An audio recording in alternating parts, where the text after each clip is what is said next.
In 1997, a promise was made to the people of Hong Kong. One country, two systems, autonomy, freedom for 50 years. But we didn't get 50 years. Our freedom, after steadily declining since 1997, ended this year. You, our friends at Freedom House, know our story. You began tracking how our rights have been slowly eroded by mainland China, year after year after year. During these years, the freedom-loving people of Hong Kong have used peaceful protest to stand up against the theft of our rights. Through protest, we sent a message to mainland China and to the world. You have followed our protests. You remember when we started carrying umbrellas in 2014 to protect our identities and our bodies. The protests of 2019 were different. 1/3 of Hong Kong's population was inspired to actively participate by New Year's. All generations, all socioeconomic groups. We were united, and we knew we had nothing else to lose. As our protests grew stronger and larger, the police response grew violent. Activists were charged with rioting. Organizers were arrested. A police officer shot an 18-year-old demonstrator, then a 14-year-old. Masks were banned. Protests escalated. The free world was watching. Then came the crackdown to crush Hong Kong liberties once and for all, so innocently called the National Security Law.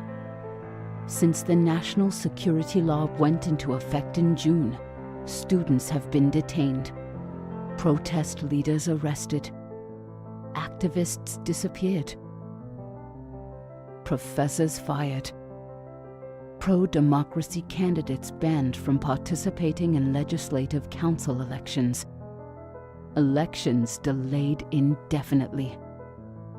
Free speech in Hong Kong is gone. Hong Kong's freedoms, gone.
Yeah. And finally, the video that was just shown before the opening of our session was produced by Freedom House, a US-based independent watchdog organizations in honor of the nameless and protesters of the Hong Kong movement. This video will be shown again at the end of our sessions. So let me begin. The theme this year's Social Justice Week is Beyond Borders, Beyond Walls. In the values of democracy, freedoms of association, assembly, belief, freedoms of expressions, as well as rule of law, respect for women, minorities, and historically disadvantaged or marginalized groups are universal values that are beyond walls and borders. It is therefore most appropriate for this forum on Hong Kong to be held this week. As Canadians, as Torontonians, we're proud to say that we stand with Hong Kong. There's no doubt that the Hong Kong protest movement 2019 has captured the public imaginations worldwide, tugging our emotions from moments of euphoria to moments of deep despair and anguish. We have witnessed the bravery, the creativity, and resiliency of Hong Kong protesters against the massive police brutality. Here, I'd just like to illustrate the magnitude of that violence.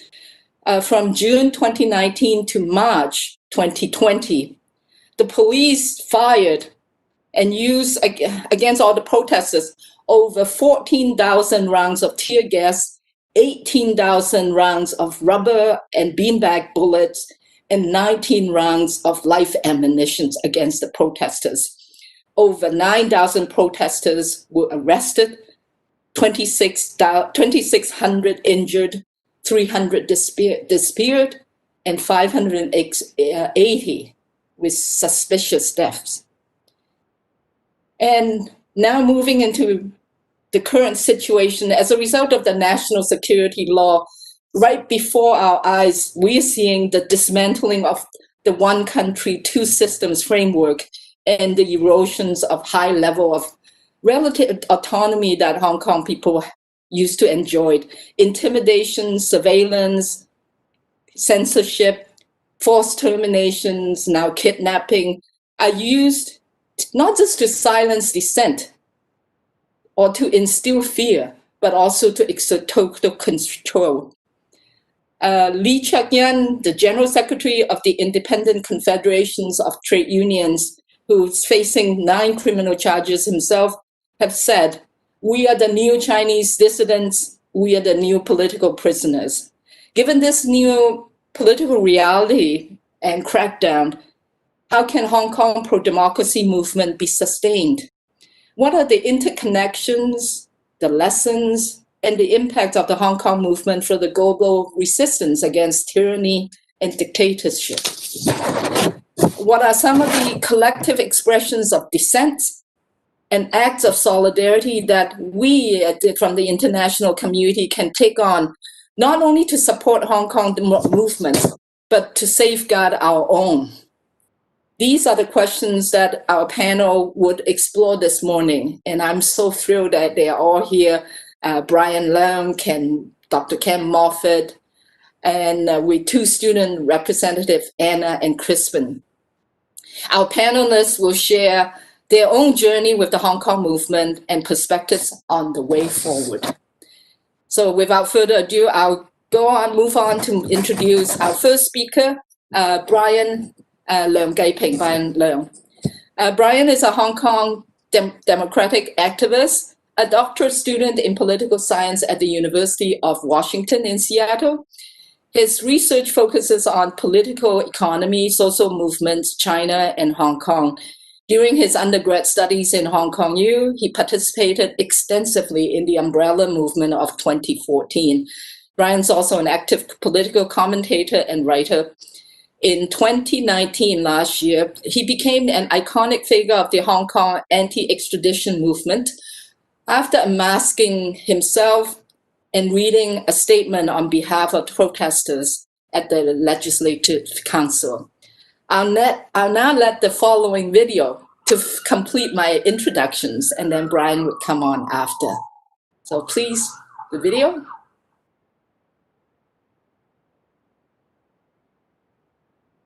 My first action changed my life.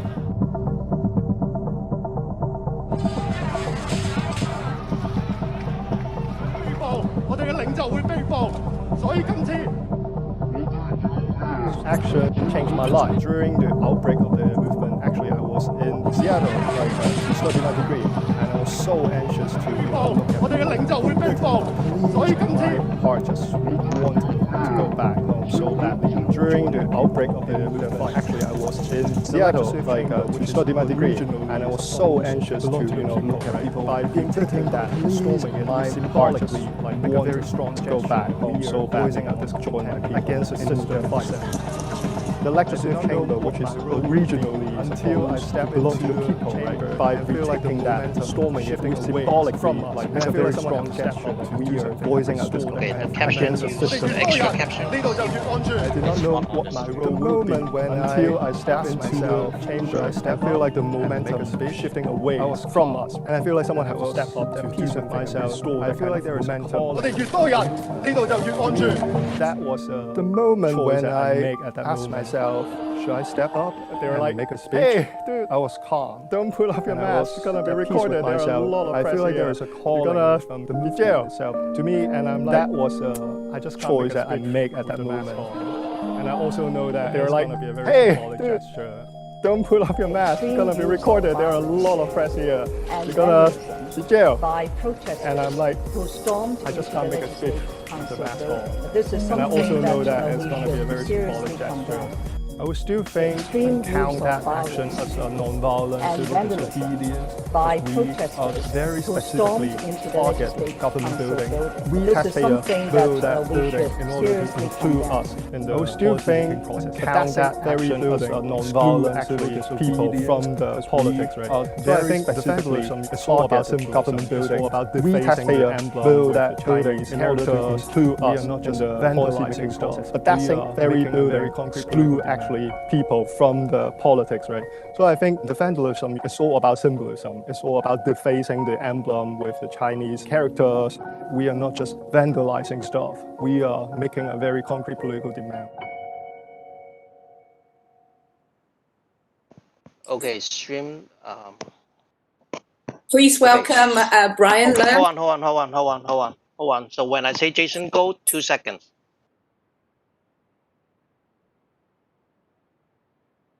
Jason, go. Please welcome Brian Leung as our first panel speaker. And welcome, Brian, from all the way from Seattle. Hi, everyone. I'm very excited and honored to be invited to speak at the Ryerson Social Justice Week. I'm extremely happy to reflect on the 2019 movement together and maybe discuss about the movement itself, and looking forward, what should we do together, right? So I really look forward after the presentation, all your comments and all your questions. I title my presentation today to be Solidarity and Democratic Participation in the 2019 Anti-elect Movement, Retrospect and Prospect. I actually have to make a first. I actually always wear two hats. One's of an activist that is about passionate and partisan advocacy. Another is of political scientist, where I conduct scientific inquiry to advance our understanding of social phenomena. Right. So in through this presentation, the presentation with my past research, but also introduce some of my understanding and reflection the past year, since the last year movement, right? And today I want to introduce a thread that will kind of link all the presentation slide I'm going to present, which is solidarity. And I think it's an actually overlooked phenomena, and it's a spectacular phenomenon. If you think about how resilient the movement has been, despite very major tactical difference among different camps of the protester. So I want to delve really deep into the idea of solidarity and help us think about how can this be the basis of our future movement, not only internally, but also internationally, right? So I'm going to talk about the rising solidarity in what I call a very decentralized and growingly radicalized movement. I'm going to talk about what are the bases of that solidarity and think about, again, another aspect of the movement, which is the radical decentralization and democratic participation. And lastly, I'll use solidarity as a point of departure in thinking how can we move forward with our future in terms of our future movement, right?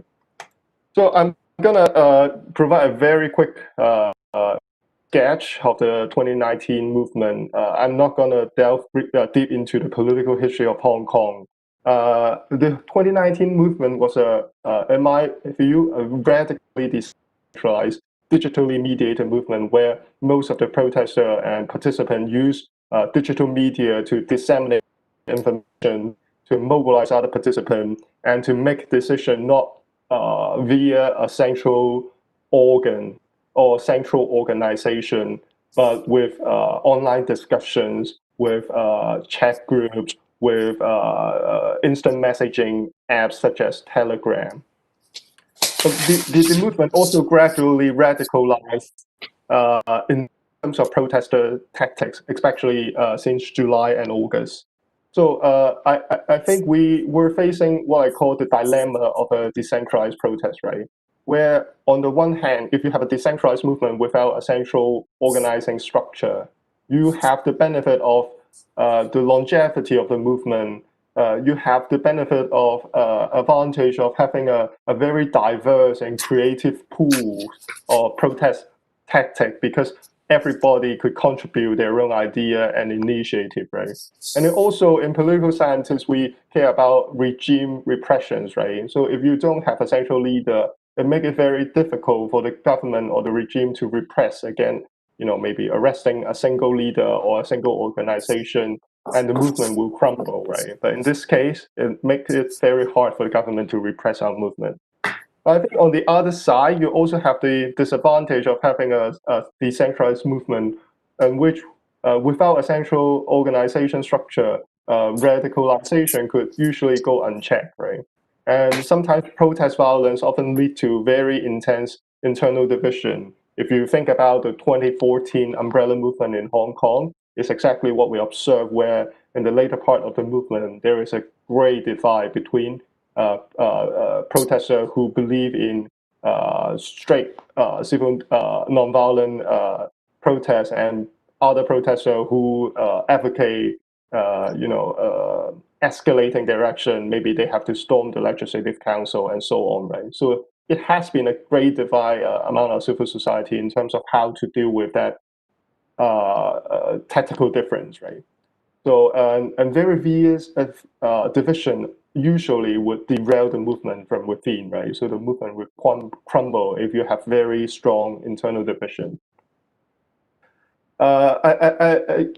Based on my past research, I want to introduce some ideas or pictures about how radically decentralized the movement was, right? So this is a graph of asking how many protests in the 2019 were organized by what I call political armature, right? I divide political armature by people who have no political party affiliation or who are not traditional political leaders, right? And you can see as we move from March, the proportion of protests who are organized by this newcomer, if you will, steadily increase. And in July, you can see almost over half of the protests were actually organized by non-traditional leaders, right? And as you move forward with the movement, you have almost all protests organized by non-political leaders or non-traditional stars from civil society, right? So they are not known in the political scene before, but they are netizens, they are normal citizens who use digital platform to organize and mobilize people, right? Another dimension I want to introduce is the geographical decentralization, right? Where I ask how far were the protest sites on average away from the central government complex, right? So if you were into Hong Kong, the central government complex is actually, the center of all political activity where people usually go there to protest, right? So, but you can see in the movement, there is a gradual shift away from that political center where people organize their protests in their own neighborhood, away from Hong Kong Island, right? So they organize protests in new territories, in Kowloon, such as Tsim Sha Tsui, or other part of Hong Kong where rarely we would see protests happen, right? So you have another dimension of decentralization where protests are extremely dispersed in terms of the geographical coverage, right? And what the dynamic of decentralized process started to kick in when the movement continued, and the intensity of conflict really peaked in November when you have the CUHK conflict and the siege of the Polytechnic University, where you have really intense conflict between the police and the protester, right? So I also want to produce some figures in terms of how prevalent the radicalizations has been in Hong Kong, right? So my co-author and I conduct some survey experiment on 6,000 protesters, and we try to distinguish between the idea of facilitating and directly exercising protest violence, right? So we basically ask people, if I were to give you a break, would you pass it along to someone else? Or would you throw it directly, right? If I even step it up and I ask if I give you a Molotov cocktail, would you pass it along for someone else to throw it, or would you throw it yourself, right? So the idea is like, the design is much more complicated, but the idea is we can reliably estimate the prevalence and propensity of how many people are willing to pass it along, being complicit or being involved in assisting political violence versus directly exercising it, right? So I think the figures are actually staggering when you look at it. In terms of break, almost 40% of the protesters was expressing willingness to pass it along to someone else, although only half of those, let's say 24 to 13% of them are willing to throw it directly, right? And in a more extreme item, when the Molotov cocktail, 17% of the people were saying that they were willing to pass it along, and less than 10% of them saying that they're willing to throw it, directly exercising protest violence, right? So I think the takeaway is, irrespective of one position on protest violence, right? I'm not advocating anything about protest tactic here. I'm wearing the hat of a scientist where I try to estimate what is going on in the protest last year, right? The takeaway, irrespective of one's position, is for every protester in Hong Kong who is willing to exercise violence, there are actually two more who are willing to back him up, right? Him or her up, right? And it seems to me the takeaway is protest violence last year seems to go beyond isolated incident instigated by what the government would characterize as the few radical individuals, right? So it seems our interpretation is protest violence was a very collective phenomenon where you have a pool of protesters who are willing to support the exercise of violence and by the really radical individuals, right?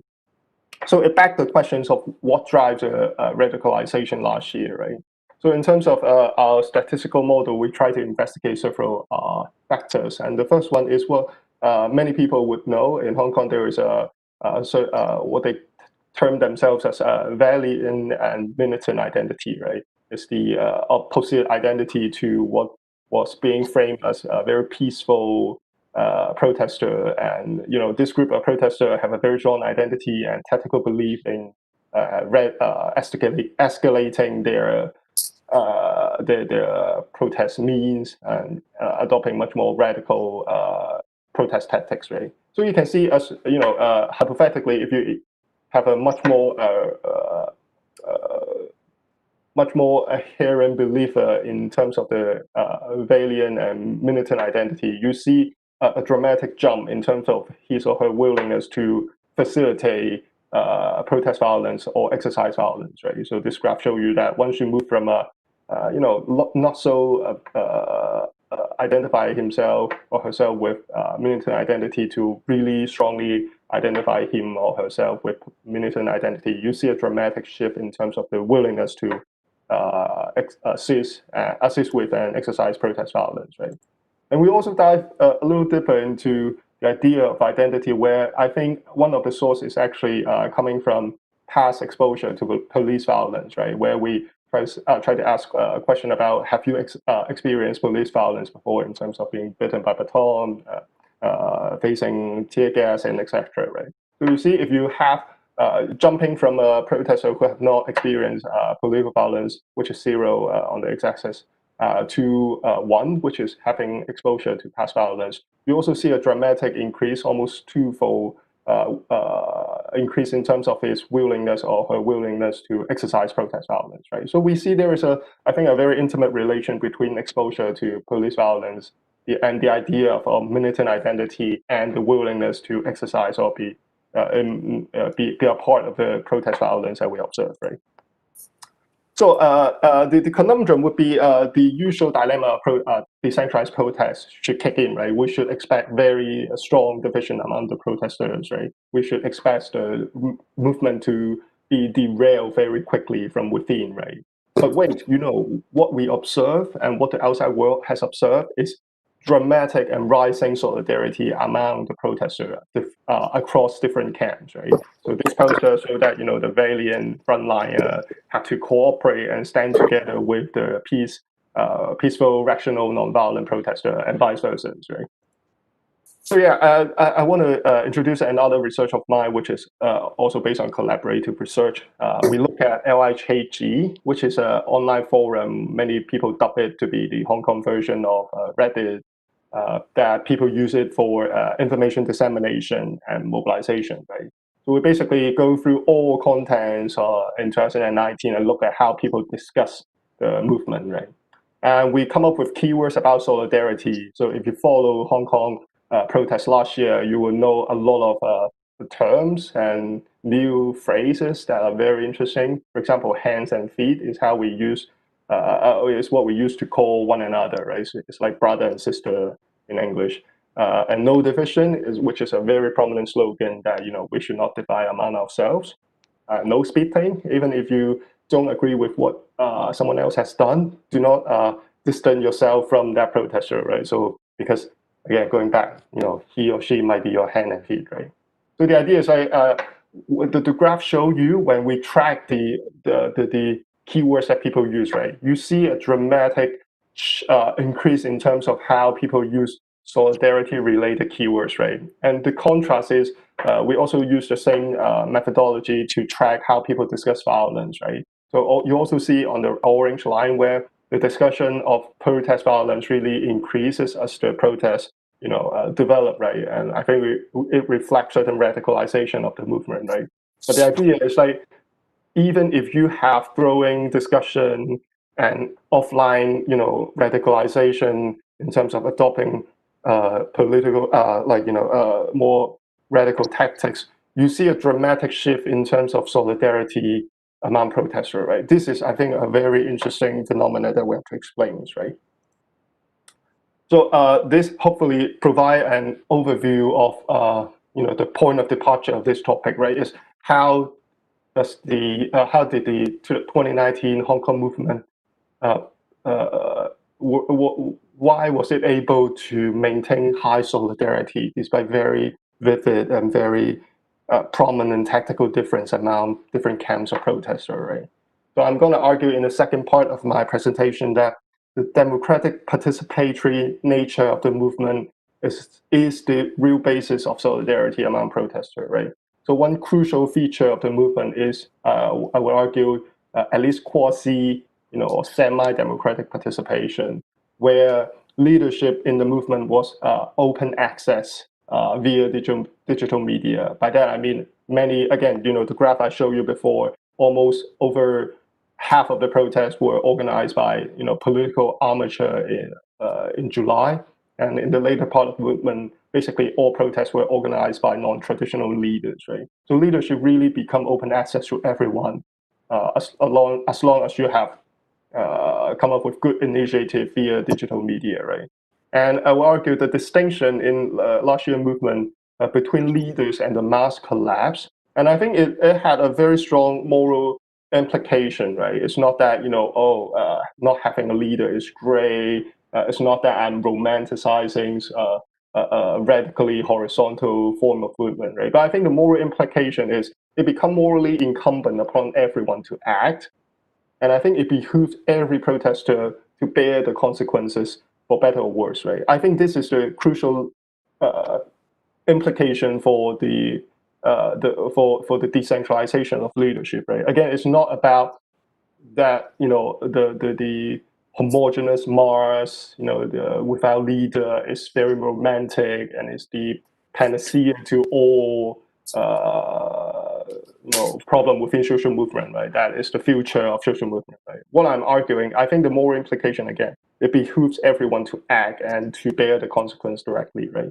So I think the crucial moral implication is that the movement, whether it stands united or divided, is what people make of it, right? It's what people create, right? So everybody have to bear the consequence and be a part of the movement, right? So the movement, again, whether united or divided, is what people make of it. I think is a crucial lesson that protesters started to learn.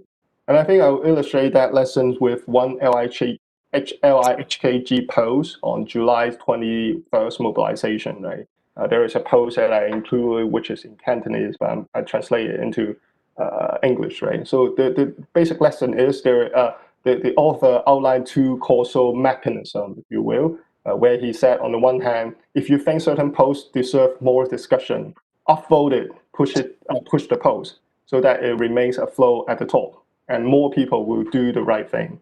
On the other hand, if you think certain post is divisive, provoking bitterness, or distracting people's attention, downvote the post, go back to the previous page, and don't leave any comment, such that the infiltrators will debate among themselves, and the post will soon die out, right? So I think these two logic, I think, really succinctly summarize the idea that everybody, whether through your words or through your action, actually are contributing to the production of the environment you live in, right? Whether it's bitter, whether it's divisive, whether it's it's unifying across people, whether it's encouraging, right? It's through your words, right? You can upvote a post, you can downvote a post, you can leave a comment, you can push certain content, right?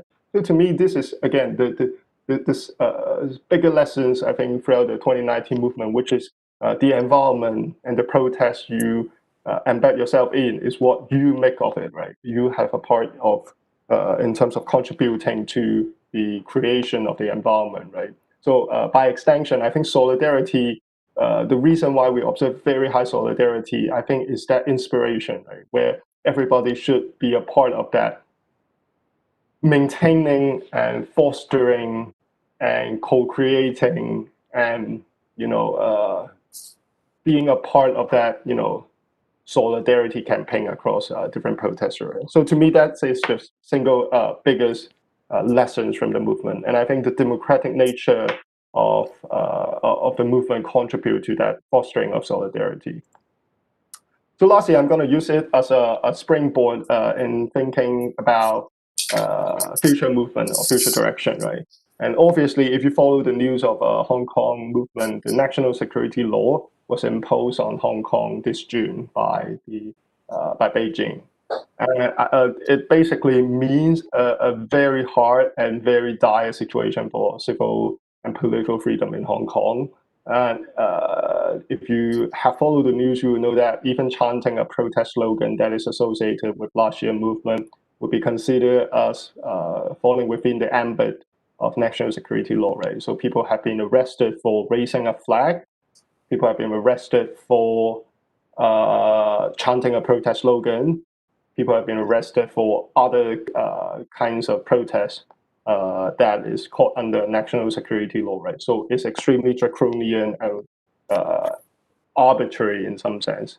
So this is the reality that we are now facing. I think the winter has come.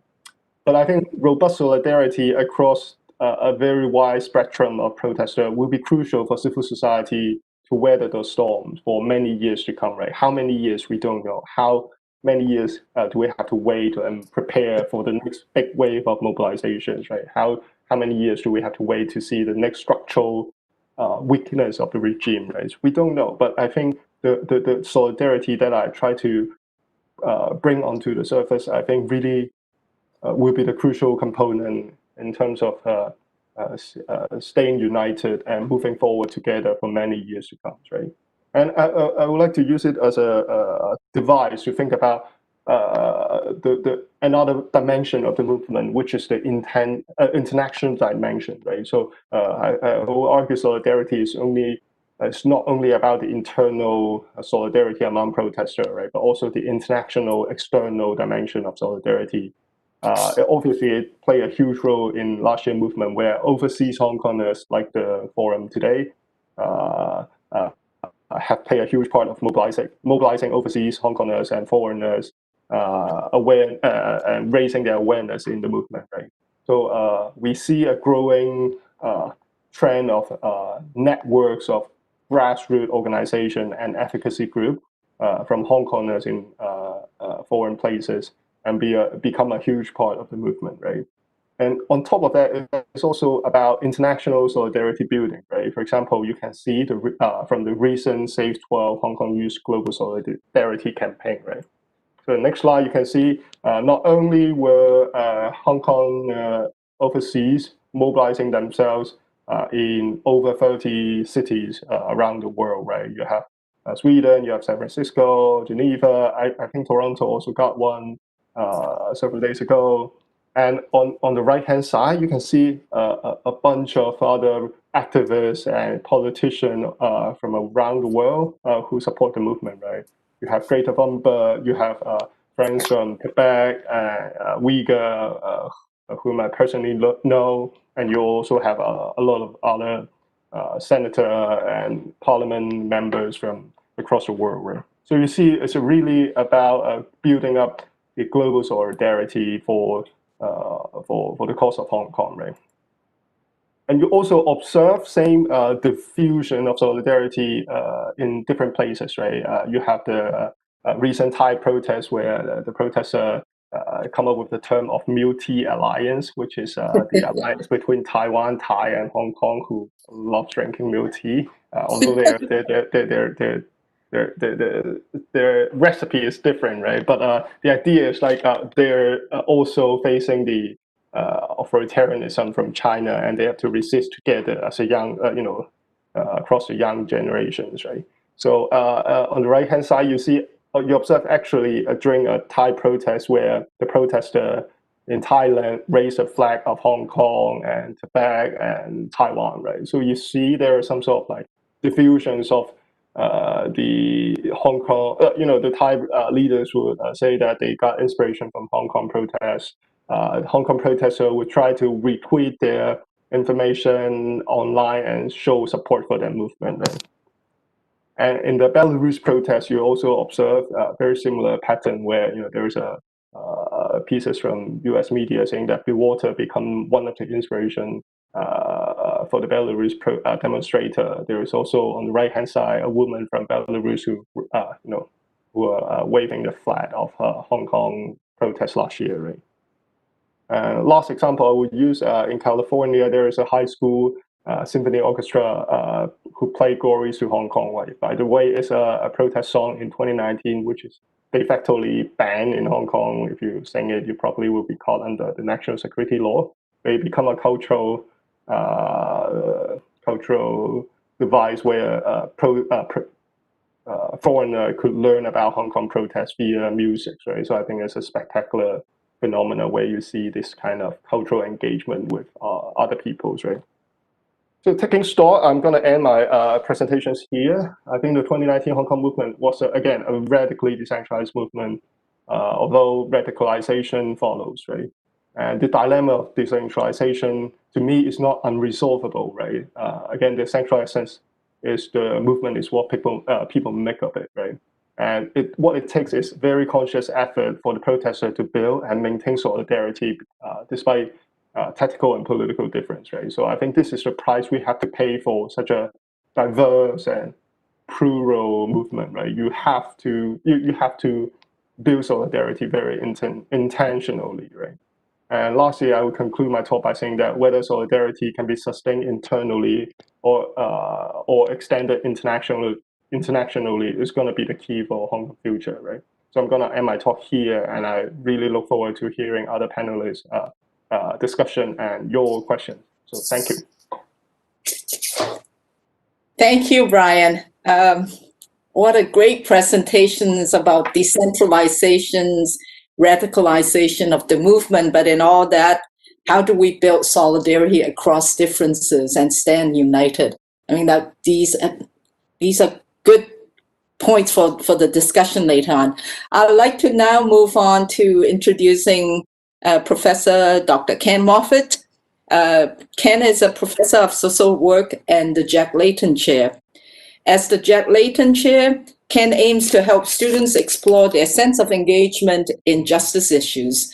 With a focus on social democracy and student engagement, the work of the chair includes working against social exclusion and to think of all the possibilities for social change. As the Layton Chair, Ken has worked in a variety of multidisciplinary projects with a focus on creative engagements. Take it away, Ken. Hello. Can you see me and hear me? Yes, hello. As I said in the introduction, I'm very happy to be involved with the other panelists here. It's been quite an honor to work alongside you. My talk will talk about relentless challenges to democracy and rule of the law, while focusing on the unrelenting creativity and possibility and protest. So in a way, I'm focusing on the creative resistance in Hong Kong and some of the images we're seeing coming out of it. As Joshua Wong, who was arrested for his involvement in the umbrella movement, just recently said to the New York Times, we'll demonstrate solidarity through our creativity. Talk is also focused around the concept of water. There's a great fluidity in social work, in social life internationally at this moment, and it requires a kind of agility in our protest and our resistance. You see here the sign from Hong Kong, "Be water, we are formless." I'll start by talking about some of the Canadian relevance for Hong Kong. This is the 50th anniversary of the Canada-China diplomatic. There are currently 300,000 Canadians residing in Hong Kong, along with hundreds of thousands of Hong Kong Canadian citizens across Canada. Canada has had a special and very close relationship with Hong Kong. The extraterritorial reach of the national security law that Brian mentioned makes this a Canadian issue, not just a Hong Kong issue. The ambassador to Canada, Mr. Kong, warned Ottawa against granting asylum to pro-democracy dissidents from Hong Kong, saying that such action would jeopardize, quote, the health and safety, unquote, of 300,000 Canadians living in Hong Kong. He also warned of a strong reaction from Beijing if the Canadian Parliament condemns the ethnic cleansing of Uyghurs in China's Xinjiang province. There's also an impact in our universities. We risk academic freedom and self-censorship. The University of Toronto and the University of Waterloo, in order to teach students remotely in China, are using a virtual private network through the Chinese tech company Alibaba. Alibaba is a Chinese cloud service subject to Chinese law and surveillance. There's also restrictions, such as restrictions to YouTube, Google Apps, and some newspapers. So professors may be tempted to avoid their use or to avoid subversive content, or subversive, I say in quotes. University of Waterloo has stated it cannot guarantee the privacy and security of its services. University of Oxford in UK, those studying China can now hand in papers anonymously, and tutorials have been replaced by one-on-one contact Any recording of classes is serious disciplinary measure at the university. Princeton University in the United States uses codes instead of names with Chinese contact. And Harvard has recused all students from having to talk about Chinese politics at all. So more to the point, even this talk might be or is indictable under collusion with foreign agents in the security law. This is the vague language of the security law. As Joshua Wong said about his interview, we don't know if this talk that we're having right now puts our life at risk. So we have much to learn from Hong Kong. This slide here is the umbrella movement. I'm doing a broader sweep from some of the early movements to show the visuals. The umbrella became a symbol for protests for universal suffrage and open elections. This is the first anniversary of the umbrella movement, which was a 79-day occupation. These umbrellas were necessary to protect from tear gas and pepper spray. In this particular image, police were closing in, so the umbrellas were put up for the practical purpose of protecting against tear gas, but the symbolic importance of they represent nonviolent civil disobedience. In the next slide, we are many, they are few. In the next slide, if it comes up, the Chinese Foreign Ministry in response to the international pressures about the national security law said, we are punishing an extremely small number that protects the absolute majority in the financial core. Well, this image here challenges that. And as the following image will show, first of all, the type of arrests that have been made in the great protests show that, in fact, there are many on the side of protest. This is the Prodemocracy Movement back in 2014. These earlier movements took an occupation logic of prior movements where they occupied the thoroughfares hoping to pressure the government to action. But we had to be water. Things had to keep changing. In the next slide, be water, the protesters took their inspiration from local hero and kung fu movie star Bruce Lee, who advised, be water, water can flow or it can crash. In the occupation movements, a rally could turn into a march could go in one direction and abruptly change to another direction, or the focus of the protest could change. The next slide, Extradition Protest. This is in 2019. We see again the use of the umbrella, the significance of the umbrella, both as a practical and a metaphorical representation. The next slide, 5 demands, not one less, shows the very simple visual of the hand gesture, which refers to 5 demands, and an additional 1 finger up on the other hand, which is not one less. This gets picked up later in protest as well. I'm going to keep my time better, we can come back to the 5 demands, but I'll move to security law and COVID. There's been increased legal risks during the current social distancing measures during COVID as well. The National People's Congress Standing Committee on the People's Republic of China passed the National Security Law. The law is extraterritorial, meaning that it can be people can be charged outside of Hong Kong, but it also is vague in language, where acts of separation, subversion, terrorism, and activities with foreign forces that interfere with state power are all chargeable. And the punishments are getting more severe, as Brian also talked about, the draconian nature of it. This law, along with perhaps sometimes a misuse of social distancing to stop people from congregating in public places, has been a real challenge to the pro-democracy movement. And it has to continue to be water. Keep moving, move on.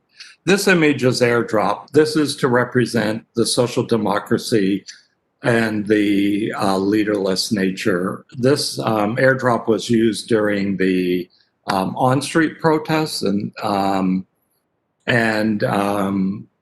more recently, as was so well discussed by Brian, LIHKG is a kind of local lo-fi version of Reddit that can help people comment and vote on the next activity.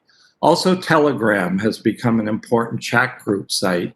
This encrypted message service allows people to talk amongst themselves, vote on the spot, act accordingly, and keep moving, act like water.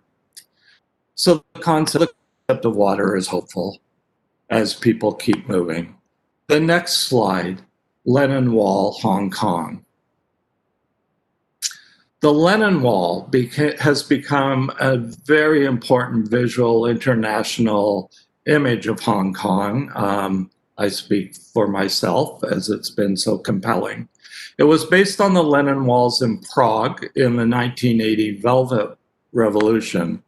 It first showed up in 2014 in an outdoor staircase leading to Hong Kong. You can see these are sticky notes all over the wall.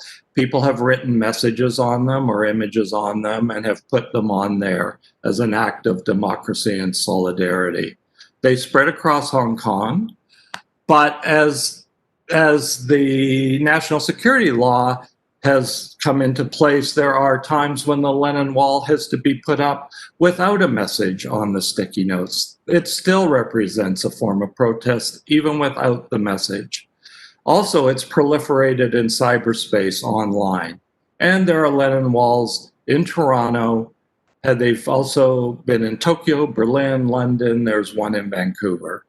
The next slide shows a Lenin Wall from my co-presenters, RU Stand With Hong Kong, at an event that I held last year, VR as Empathy Machine. This shows the democratic nature. This is early in the day when the Lenin Wall was first set up. It was set up in another event, but people could come in and were communicating through phone to come in and put their messages up in solidarity. The next slide is the Lenin Wall during this very social justice week that we're holding back in October 2019. As I said, the reference to a text in a draconian moment might be taken off. I'm going to move on quickly to my next slide. The slide, we will continue on the foreview. The Lenin Walls also became a place for the display of art.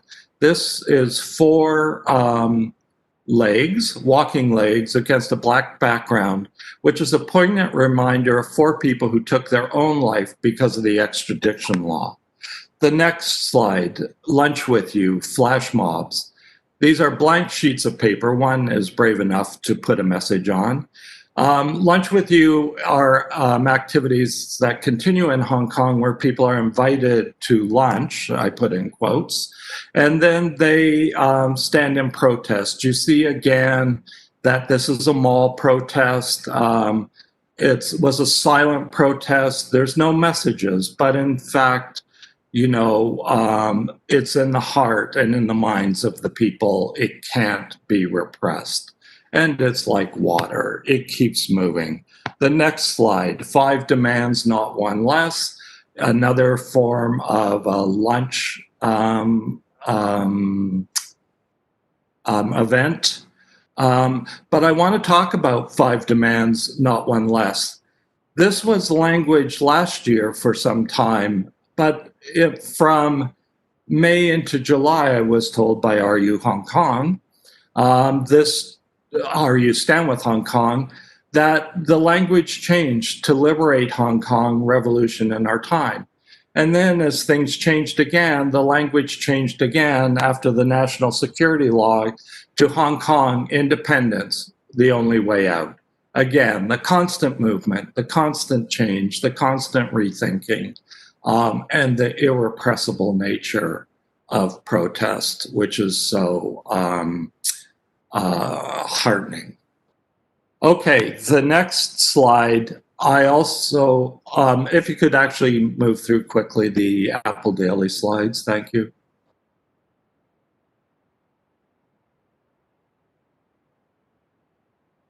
Keep moving, please.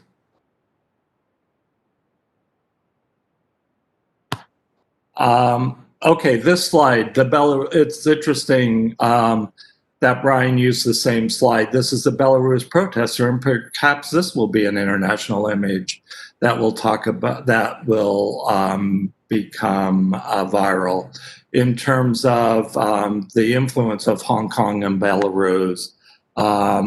This woman refers to Hong Kong. The Belarus protesters have also talked about the influence of Hong Kong, especially the use of Telegram. I'm not sure if there's a slide there of protesters. Yes, there we are. Protesters with umbrellas. This has become a heartening and important type of imagery. The black-clad protesters with the colorful umbrellas, at other points, yellow helmets, and with leaderless crowds still standing against police. It's captured the imagination, certainly, of me and many other people internationally.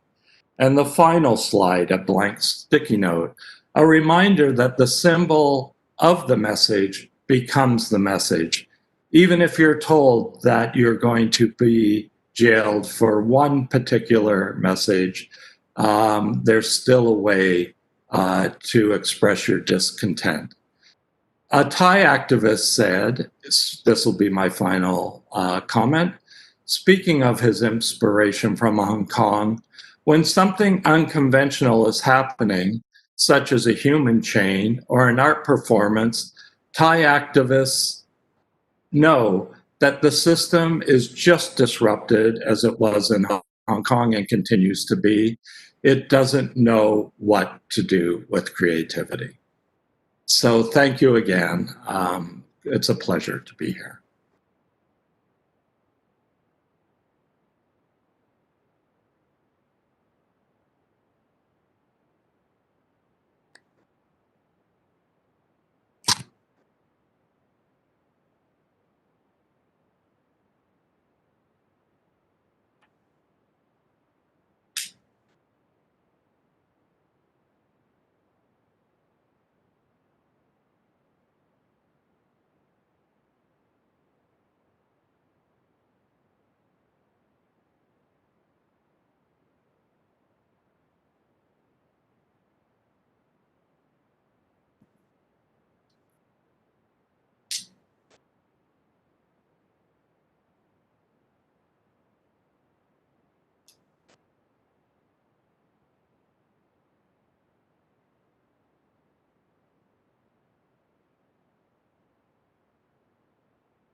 Okay, Ken, Winnie is offline. Can you speak?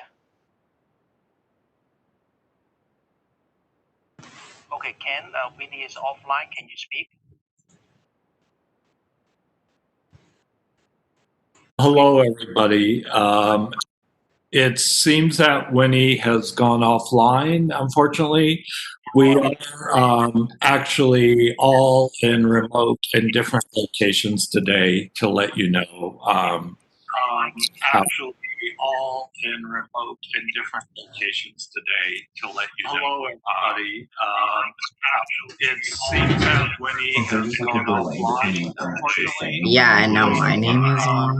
Actually all in remote in different locations. I'm hearing feedback. However, I'm going to introduce the next speakers. Winnie's back online. It seems to Yes, yes. So sorry. me. Good. Somehow. All right. Okay, so we're just waiting to do. I was just about to do the introduction to the next speakers. So if you can take Okay. it. Yeah. Okay. Yeah. Sorry about the hiccup earlier with the tech problem. The next two, thank you very much, Ken, for your presentations. The next two student speakers will be doing a joint presentation. For security reasons, they will be masked and we will not be using their real names. So I'll be introducing Anna from the Our You Stand With Hong Kong. Our You Stand With Hong Kong is a Ryerson student support group that aims to raise awareness about the Hong Kong democracy movement and the CCP's oppression around the globe.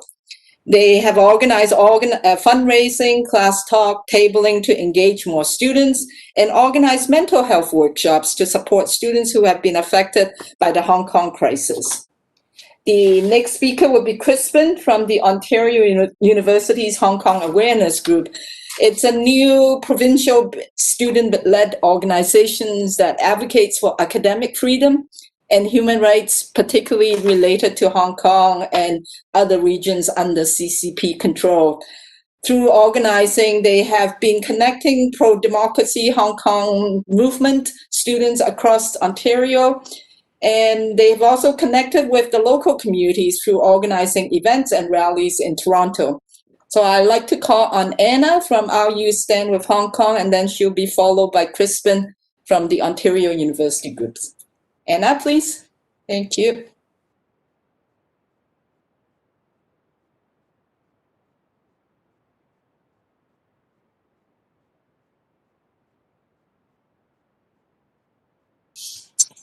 Hello? Oh, is the audio coming through? Let's see.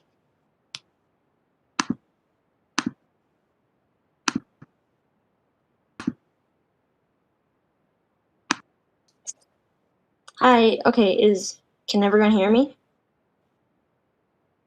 Okay, great, awesome. Okay, great. Hi, my name's Anna. I'm doing a presentation. I'm representing Our You Stand With Hong Kong. And for my presentation for today, I'd like to share with you guys a series of photos that I've taken in Hong Kong. So photography is one of my favorite hobbies, and I was in Hong Kong recently, and these are going to be some photos that I've taken over the last month or two, and I hope to present to you to show you what it's like, what it looks like in Hong Kong a little bit right now. So this is one of my favorite things to do when I'm in Hong Kong. I wanted to share with you guys some of the things that make me love the city so much. So one of my favorite things is just to watch the sunset or the sunrise when it goes over, because the shoreline is absolutely beautiful. Yeah, and this is something that I tend to do a lot, mostly sunrise, because I usually get really jet lagged when I get back because of the big time difference. But yeah, so this is one of my favorite images that I took. Yeah. So I'm sure all of you guys know that Hong Kong is a city that's very densely populated. This year, when I decided to take my trip back, one of the main reasons that I decided to go was because of the political tension that has happened throughout the last year. What that has helped me to realize is that there's a lot of uncertainty and there's a lot of confusion as to the future of Hong Kong, or where I stand as a Hong Kong Canadian, and I wanted to be able to take this chance to just go back and with my photography, I try to pay attention and just appreciate a lot of the smaller things that maybe I never even noticed that were really, really appreciative, really. So this is a shot that's taken in Mong Kok, which is basically like a central area of the city. As you can see, there's lots of people. This is just like a random regular weekday. But yeah, this is just like, this is the way that I want to see Hong Kong, and this is the way that I want to remember it as.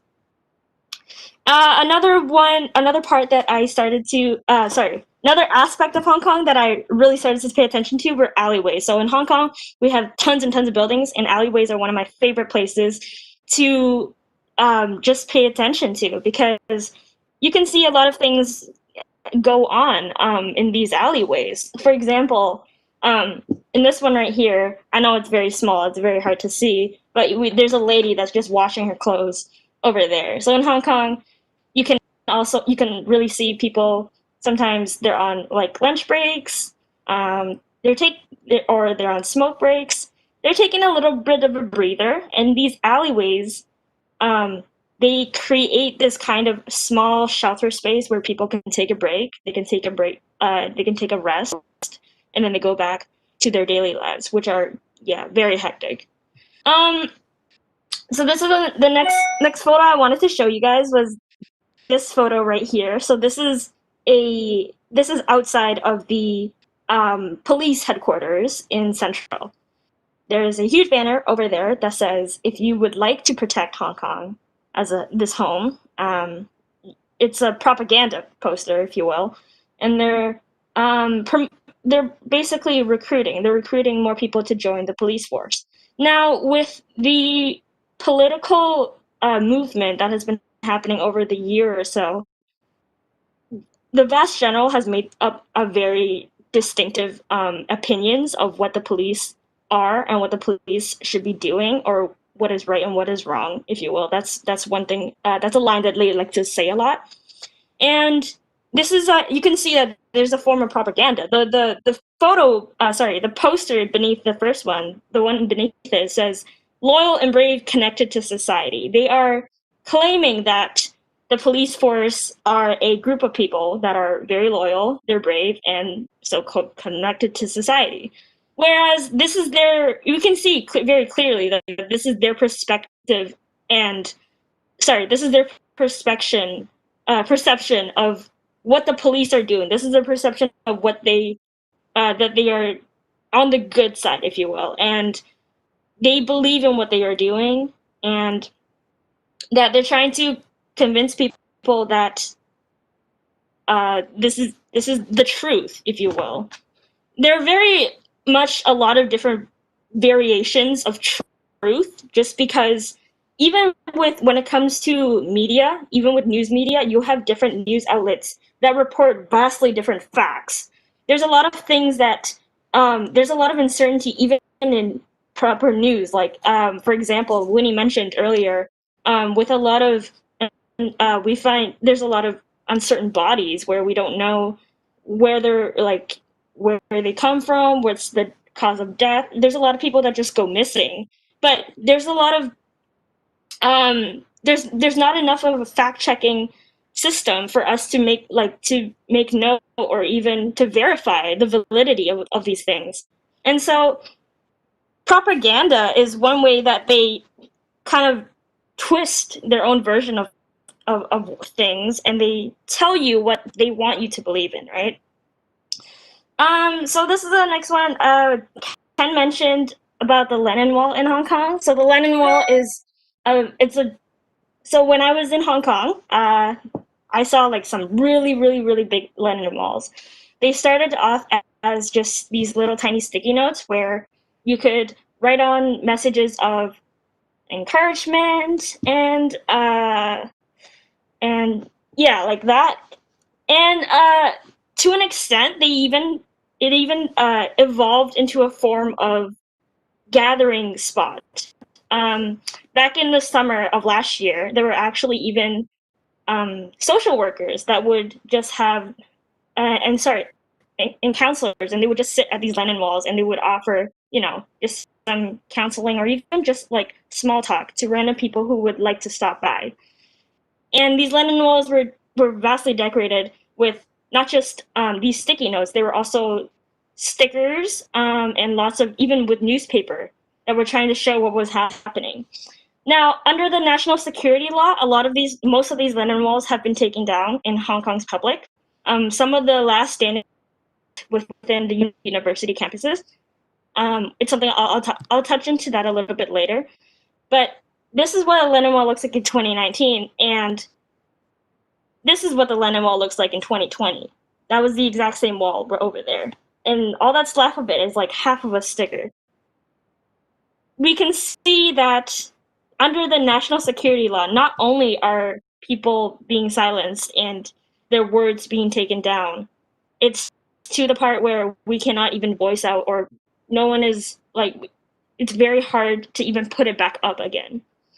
There are just traces, we can see there's just traces of what used to be a Lenin Wall. For example, not only on the walls, sometimes you would see these slogans like "Liberate Hong Kong, Revolution of Our Times," which is the big slogan of the movement. Sometimes they would spray paint these onto the ground or onto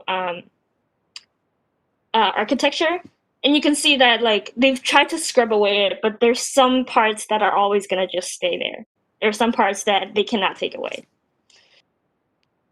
Now, I wanted to talk a little bit about, again, voicing out your political opinion in a public sense. So, again, a lot of the public Lenin walls were being taken down, but a lot of businesses started putting up their own Lenin wall. So this is, for example, this is actually a local business that they had this just huge informational wall, if you will, and they post about news here and stickers, and they also have fundraising products and stuff like that.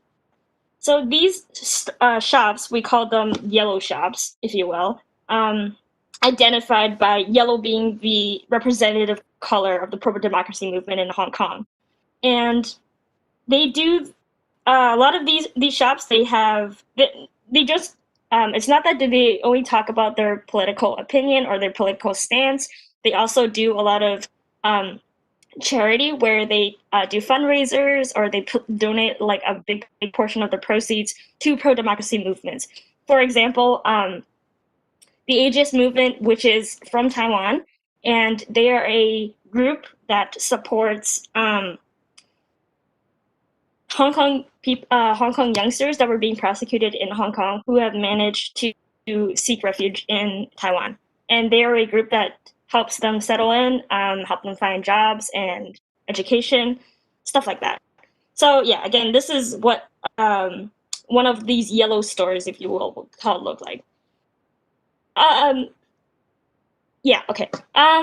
So besides stores that have these giant Lenin walls, you also have these little stalls which are a little bit more subtle in the way that they express their stance. For example, this is just a random newsstand, but I noticed that on the very front of the stand, the owner had paper clipped this Time magazine cover of Tsai Ing-wen, which is the president of Taiwan. I talked to him a little bit, kind of just invited him in for a conversation. And yeah, he said that he really started admiring the way that Taiwan had handled the COVID-19 crisis. And after that, he was very influenced and very, very inspired by the Taiwanese pro-democracy movement called the Sunflower Movement as well. And that's why he put this up right here in the front.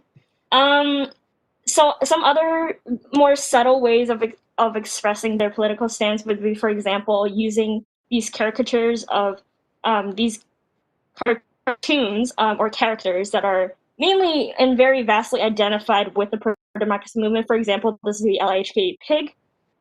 So yeah, there's just like a little balloon pig there. And as for these yellow shops, they create themselves. It's a little society we call them like a yellow circle, and for youngsters or for people who are basically the pro-democracy demographic of Hong Kong, a lot of them actually really like to, and they very enthusiastically try to only shop at these yellow shops as to not only to support people who share your own beliefs, but also to create a more sustaining business and society grouped around these pro-democracy people. So, for example, this is a takeout dessert shop in Hong Kong where you can see they open for around 10 hours a day, and I think there's always a line there. There's almost always just a bunch of people who are trying to buy from there. And since the political movement of last year, and after they had expressed their political stance, the owner actually had organized a coach bus to take people for free to Victoria Park where the protests were happening. He was doing that last year. And after that news broke out, this shop just basically got flooded by the pro-democracy demographic, like every single day. Some other ones would just be like very, very subtly, you could see there's just a very tiny poster underneath the neon sign right here. This is just a phone repair shop, but if you can see that they use a yellow base for the poster, and in very, very tiny words, they say words like "hold on," "keep on fighting," and "never give up." In some ways, these very simple, encouraging terms have become synonymous with people who support the pro-democracy movement, because as a collective, I feel that we all feel that we are being oppressed or we are being silenced.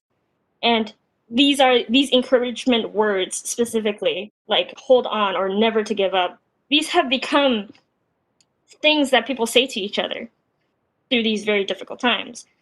And it's very interesting to me where these are words that you hear a lot because you can hear them in daily conversation, but they have become synonymous with the movement itself, which I think is very, very interesting. Another example of people just shifting towards more yellow or non-Chinese influenced companies, if you will, is the use of transportation. For example, the MTR, which is the subway company in Hong Kong, has been known to be supported and at least funded by a lot of Chinese influences. And there's a lot of incidences that happened last year that happened in MTR stations. For example, the the July 21st riot attack in Yunnan, and also the August 31st raid that happened at Prince Edward Station. And because of these incidents, people have started using the MTR, albeit it's one of the most convenient and best transportation systems in the world. People have opted for other modes of transportation, for example, buses.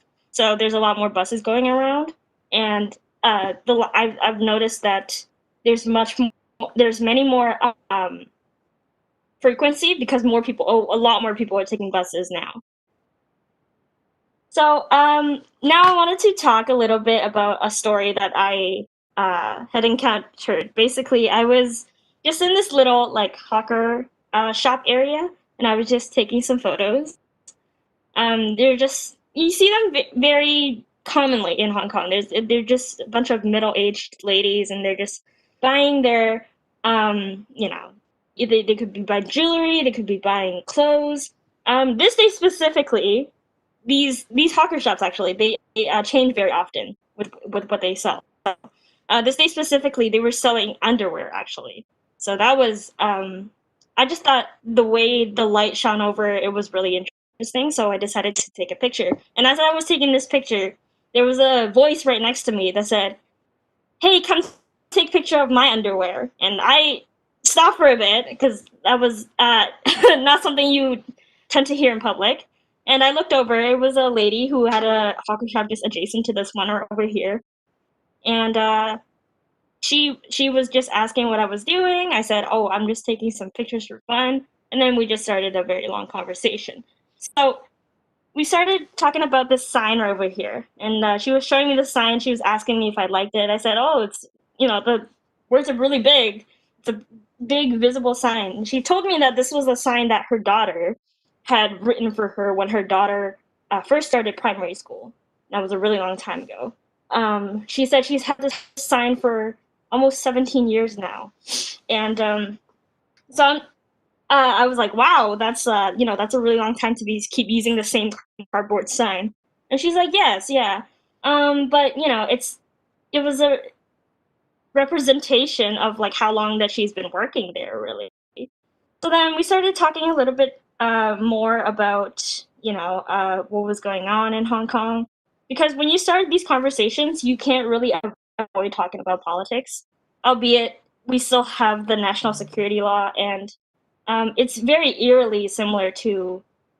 Sometimes I feel like the atmosphere is very similar to George Orwell's 1984. Sometimes you really don't know when Big Brother is watching. You have those kinds of feelings sometimes. So you try to start the conversation in very subtle ways. She actually started by asking me what I thought about the Lenin Wall incident that happened at Hong Kong U, just literally maybe like a week prior to when this conversation was happening. So what happened was at Hong Kong University, which is one of the biggest universities in Hong Kong, they had a student-run Lenin Wall that was raided and taken down by a bunch of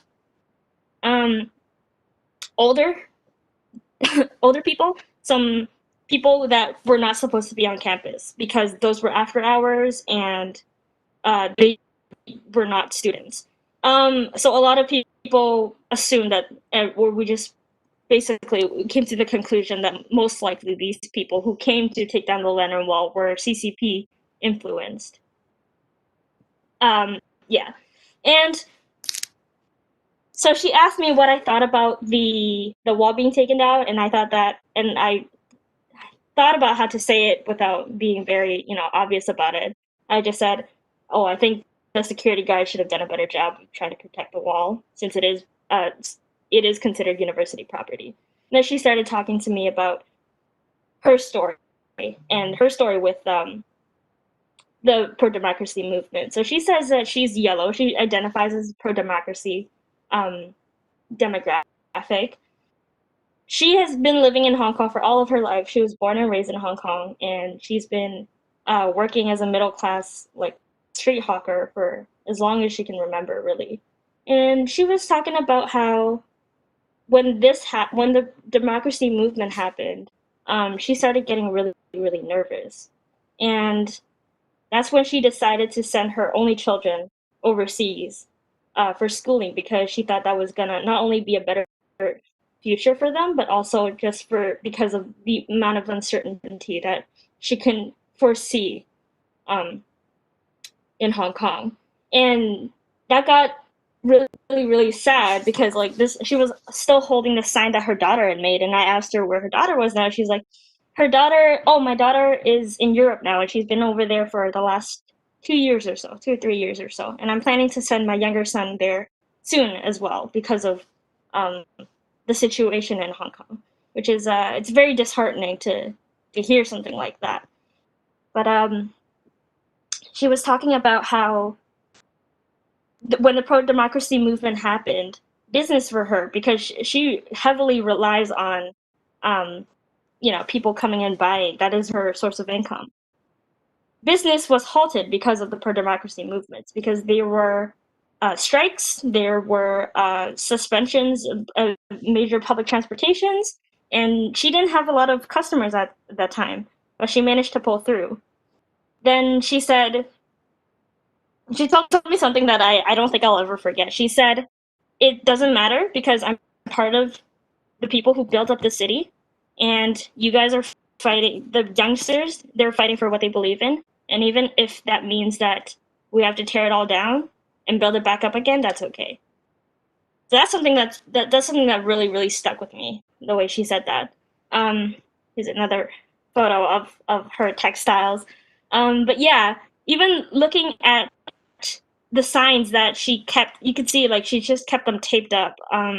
She didn't change any of it because of this is her love for her children. This is because her children make these signs for her, and she understands that she wants a better future for them.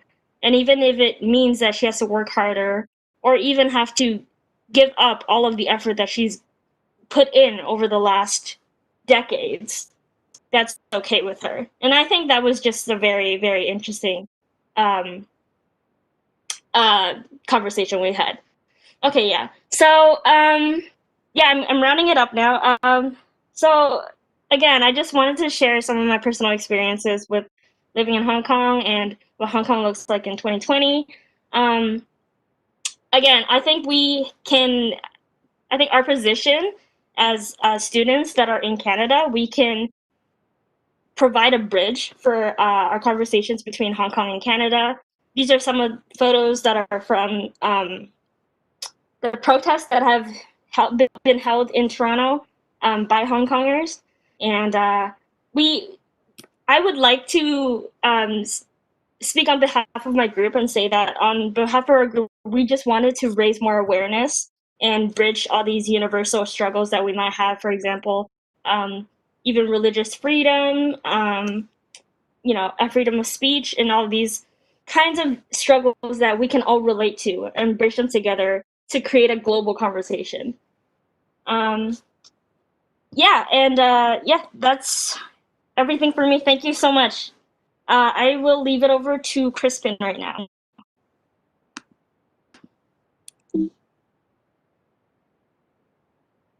Hello everyone. My name is Crispin, and I'm just gonna talk a little bit about the organization I represent and how everything is going. So I was part of in the protest in Hong Kong, and when I kind of came back to Canada just earlier this year. So during that time, I joined because I'm from the University of Waterloo. So I joined University of Waterloo Lion Rock Spirit, and that's the organization I worked in. We did rallies, we had like exhibition, which didn't happen. Then afterwards, we came over to ONU HKAG, which is the organization that I'm working on right now. And we are doing rallies, we're doing presentations such as this one, and we're doing in-class presentations and all of the other things in between. It will be nice to have you guys to support the movement and things like that. And you guys can help by following us on Instagram and stuff like that, and signing petitions and fundraising to Ryerson, for example, and for our stuff. Yeah, I'll give the chat back to Winnie. Thank you. Much to Anna and Crispin from, it's another perspective and capturing the spirit of Hong Kong as well. And then Crispin, your experience as a student protesters. We'll now move on to the discussions. We have till 11:45, so another 50 so for our question and answer. And there's already one question that has come in, so I'm going to put it forward to the panelists, and maybe Brian can take a stab at it first. It's the first question that has come in is, how can international solidarity be relevant, or in that sense be enough, to sustain the Hong Kong resistance, given how strong China's suppression and repression is through their own education, their propaganda, their legal and police forces? Yeah. So. Right. Thanks for the question.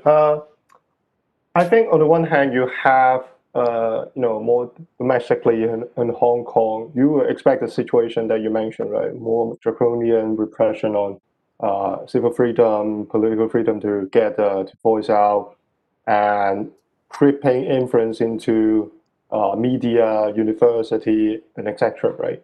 And I think it's especially important for us overseas to keep up the momentum for for the movement in terms of chanting slogan that cannot be chanted in Hong Kong, saying things and discussing topic that can no longer be freely discussed in Hong Kong, conducting research that will be deemed sensitive in Hong Kong, making political demand to foreign government and international organizations that are, again, deemed subversive in Hong Kong, right? So to me, it's exactly because the domestic repression is so severe and so real and tangible to everyone that overseas Hong Kongers have an extra duty to keep up the momentum, right? So, and on the other hand, I think we have to raise awareness not only about Hong Kong, right? Because, we captured the global imagination last year, but that intensity is going to subside one day.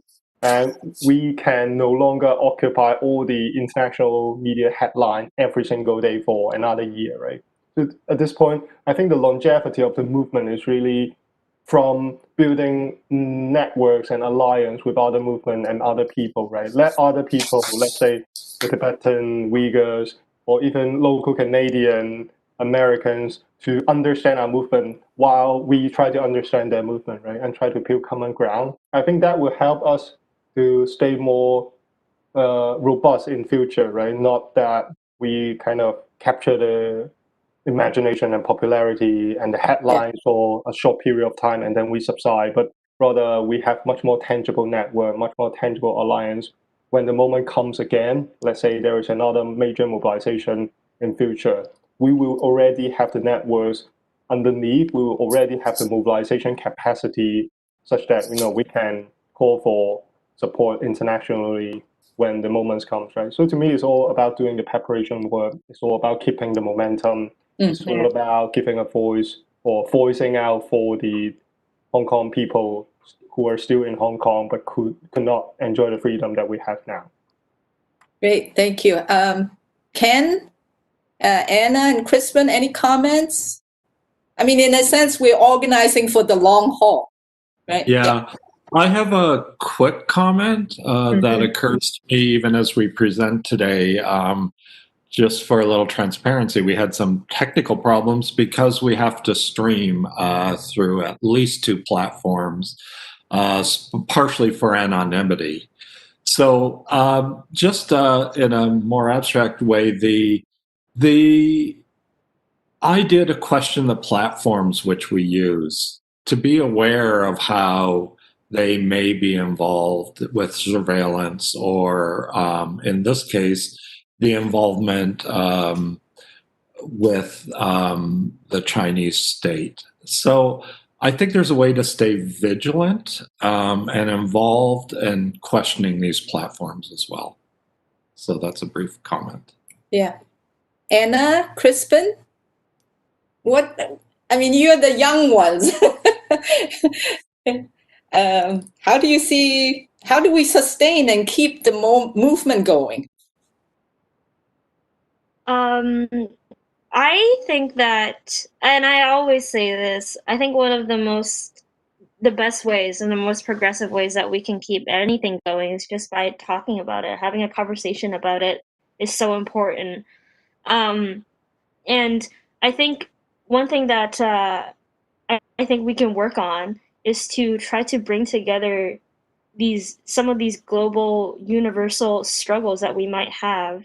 And that becomes easier for us to talk about the situations at hand. For example, police brutality, we can see that's not just one thing that's only happening in Hong Kong. This is something that's been happening with the Black Lives Movement. We've been seeing a huge shift in society where it comes to their attitudes towards the police structure, even in America and in other Western countries as well. When we're talking about this abusive use of force with government structures, we can see what's happening in Nigeria right now. And we can also look to the ways that they've been trying to try to stop the protests in Thailand as well. These are all conversations that we need to have where we talk about these struggles together. We make these comparisons, and it makes it easier for us to bridge to different demographics and reach out to them like that. yeah, so I think just talking about it is so important, and we need to be actively starting these conversations. We need to be, I think a really good way is by using social media. Again, just like for our group, we use a lot of Instagram. Mainly, Instagram is our main platform. We create posts where we try to keep it short, informative, but we talk about a lot of we try to simplify it down in terms of like political terms or news, facts. And in that way, when you have social media, it's a great way for people to share it out. And when you share it, you can reach larger platforms. And you start conversations amongst people about these things too. So yeah, I think it's important for us to be actively taking the initiative to bridge that connection between what happens in Hong Kong and what's happening on an international level as well. Thank you. And maybe one last question, and that's probably, directed to Brian first. It's movements built on movements. How did the umbrella, your earlier involvement in the umbrella movement strengthen or build on your activism later on in the Hong Kong 2019 movement? Absolutely, that's a great question. I always like to tell a story about my experience with the spillover of movement across borders, right? So the story is like this. In 2014, when I was an undergraduate in Hong Kong, the umbrella movement broke out, right? All the leaders were actually peers in my university, like whom I look up to and spend, my days with them in schools, right? And I think in September, when we were occupying the Admiralty outside of the central government complex, we were actually encouraged by the previous Taiwanese movement in Taiwan, the Sunflower Movement, who were opposing economic arrangement with China in an undemocratic fashion, right? So they basically stormed the Legislative Yuan, the Legislative Council, and pull off an amazing movement. Also led by very young protester, right? And we were asking ourselves in the square, right? The Taiwanese people were so courageous. Why can't we replicate and do something similar, right? And several days later, the umbrella movement broke out. And then later on, I have the fortune to have a panel discussion with the Taiwanese young leader Lin Feifan, and I asked him, like, why are you guys so courageous? What was your inspiration? And he said, we took inspiration from you guys, the Hong Kong people. In 2020, Joshua Wong in his 70s pulled off an amazing movement. And, you guys were so brave.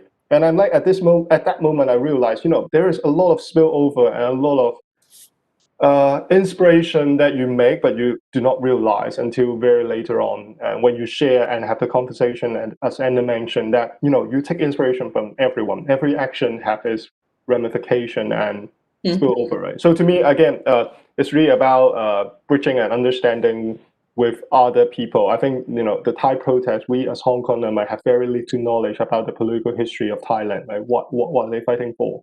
Can we have an educated conversation with them instead of just, simply demonstrating our support, right? Can we have some sort of more deep conversation with them, exchange our knowledge, exchange our, let's say, tactics, exchange our understanding, many Hong Kong people for the 2019 movement. There's one last question that came in. It's really interesting. So I'm going to put it out to Brian and Ken more. The question came in, it's the dual identity as a scholar and as an activist, and often self-conscious of my political stance in academy. How do you balance these two dual identities? Ken, you want to go first? And Okay. Just very briefly, because I know I'm not very conscious of the time. Very briefly, I want to, during our preparations for this, Winnie said, exercise our ability to speak freely. So that is such an incredible motivation that while we still have this possibility, we use it and we speak it. So in that way, it's quite simple that we can use our positions. In another way, I think sometimes scholarly work and activism are treated as if they're separate. I think we refuse that dichotomy. It's incredibly complex work. It's incredibly creative work. We see this with the Hong Kong movement. So those are my brief comments. Thank you, Ken. Brian, you have the last word here. Well, I'm not in the best position to answer this question because I'm so junior in my academic career, if I ever have one, right?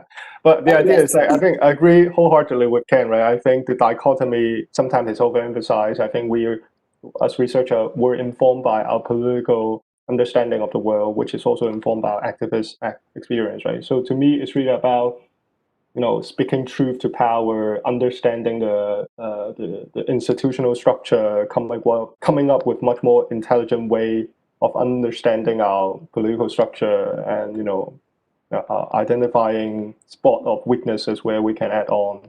So to me, academic work is an empowerment, right? It empowers people with knowledge, with the understanding of their situations, right? So to me, it's also a form of activism in some sense, right? Yes. So the dichotomy might be overplayed.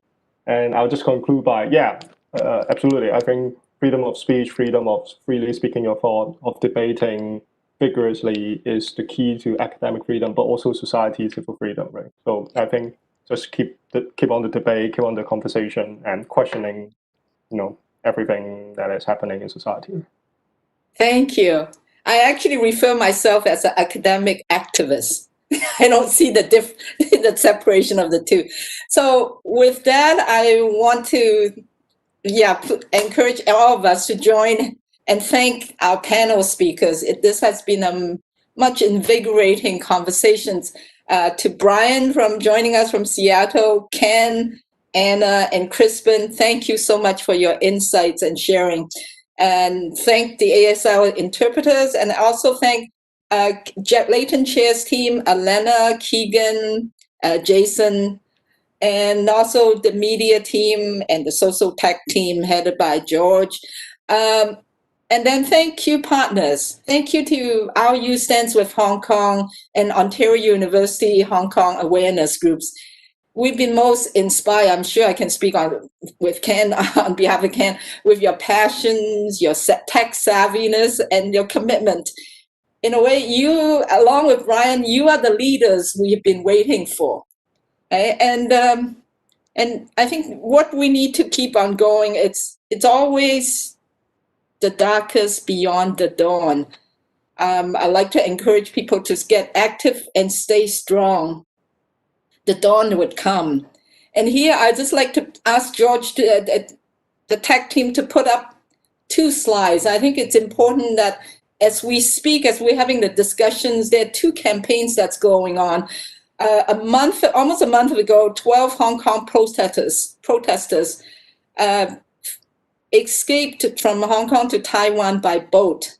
In Midway, they were intercepted by the Chinese authorities, and they have been detained in China for over a month without any access to legal representation or family. So there's a global campaign that has been launched to save the Hong Kong 12, and we asked China to release and return them to Hong Kong. The other we just heard last night is there are 4 former high school students who are the leaders of the student localism, the high school organizing group in support of the Hong Kong movement. 4 leaders have now been arrested. And to us, I think these are just, they are, the extension of that suppression is targeting even to the very young ones. And to me, I think this is where we need to keep speaking and keep standing up and keep showing up for each other.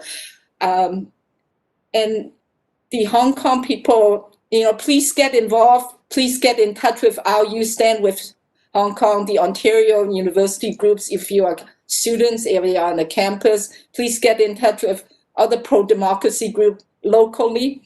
Hong Kong people have stood against a powerful authoritarian regime to safeguard the core values of democracy, freedom of expression, and rule of law for all of us.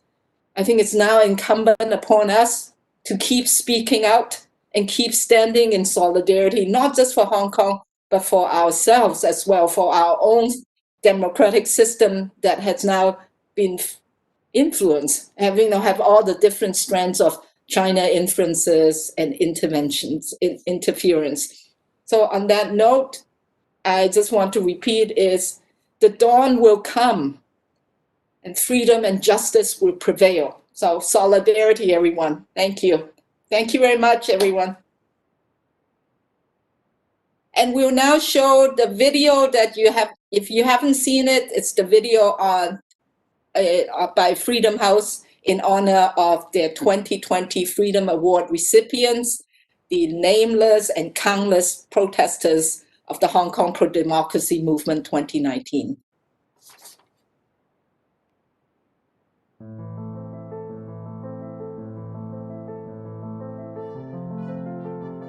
In 1997, a promise was we are made offline. to the people of Hong Kong. Thank One you, country, everyone. And two my apologies. systems, My whole autonomy, building, freedom the power for went 50 off years. for 2 But we seconds, didn't and then the get whole thing 50 collapsed. Well, we got through it Our in freedom, perfect after timing. It steadily ended at declining since exactly 1997, 11:46. ended Yeah, this year. sorry, I rushed a bit You, over the Our friends at Freedom Q&A question House, time, know but our Great, story. great.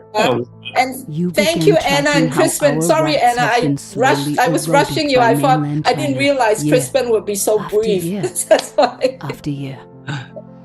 Yeah, but in During total, these yeah. years, the What's your freedom-loving sense? How, people of Hong I Kong think it's have been used peaceful uh, protest to Brian, stand up I'll against the contact theft you of later our on because I rights. did my Through doctoral protest, we sent a examining the message to labor mainland movement China from and to a the world. solidarity perspective. You have followed our protests. You remember when we started carrying umbrellas in 2014 to protect our identities and our bodies.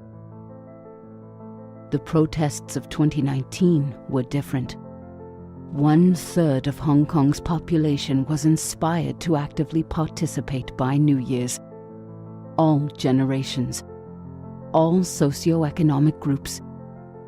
We were united, and we knew we had nothing else to lose.